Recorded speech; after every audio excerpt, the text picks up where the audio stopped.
Israeli Prime Minister Benjamin Netanyahu has called for an embargo on Iranian oil, saying sanctions on Iran must be intensified due to the country's nuclear ambitions, as a tense standoff between Tehran and Washington continues.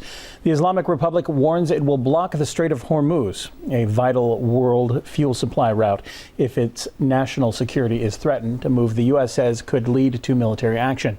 For more on this, we are now joined from New York by Caleb Maupin from the International Action Center and Anti-War Group. Thank you for joining us. Now, if you don't mind, let's start off with Iran. It's been under international sanctions for years, and Western countries are still calling for more. But what effect can these new measures possibly have?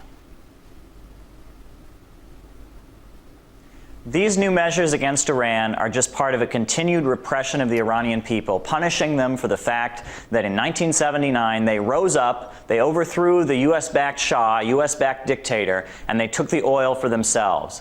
The U.S. has never forgiven them for that, and they continue to seek to isolate and threaten Iran. And that's why I'm excited about the February 4th National Day of Action coming up, when people all throughout the United States are going to take to the streets against these sanctions, these assassinations of nuclear scientists, and these threats of war, because the Iranian people have the right to control their own oil resources.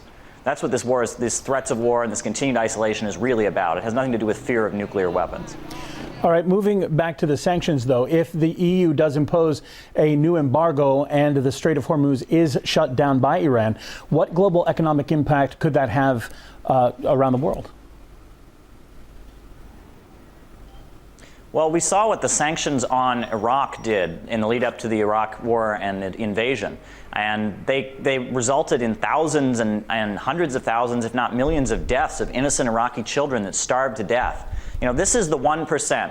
I'm proud to be part of the Occupy Wall Street movement right here in New York City. And this is the 1% of the world, the ruling elite, the people who own the banks, the factories, the oil wells, and all of that. And just like they're waging war on working people here in the United States, they're waging war against the Iranian people. They're waging war against people all over the world who want to stand up against them. And that's why I am so excited about the upsurge going on. My enemies aren't in Iran. My enemies aren't in Africa or in Asia. My enemies are right here in New York City on Wall Street. It's the banker elite that runs this country, and it's time we stand up against them. So any threat of war against Iran must be strongly opposed. Any continued efforts to isolate them, it can only hurt the people of the world, and it can only benefit the ruling elite. Now, you mentioned that the war in Iraq, and also we know that tension is rising all the time in the standoff between the U.S. and Iran. Is this just saber rattling between the two, or is Washington really prepared and really ready for military action in the region now that the Iraq campaign is over?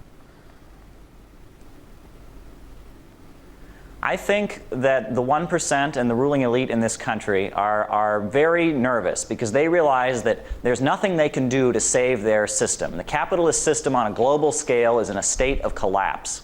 And so in desperation, they're trying to find some strategy to fix their system. And it may be that they'll be deluded into thinking they can save their system by starting a bloody war with the Iranian people and committing a crime against the people of Iran. And if that's the case, that's an outrage. And we need to turn this, what would be a war of international aggression, into a civil war against this ruling elite and start fighting against the ruling elite here in our own country. I would refuse to go fight in Iran, and I think there's millions of youth that would refuse to do so as well. So. Now, do you think that the U.S. is really gearing up for regime change in Iran? What are their motivations? Where could this all lead?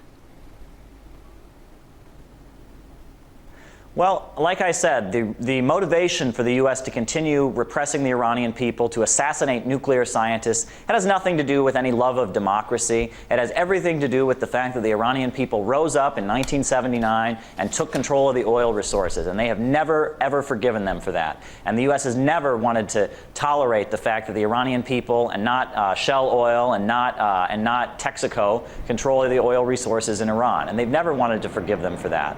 And so these continued saber rattling, these continued threats. Who knows when it'll come? You know, it may not come. Perhaps the resistance of the people will be too strong and they won't.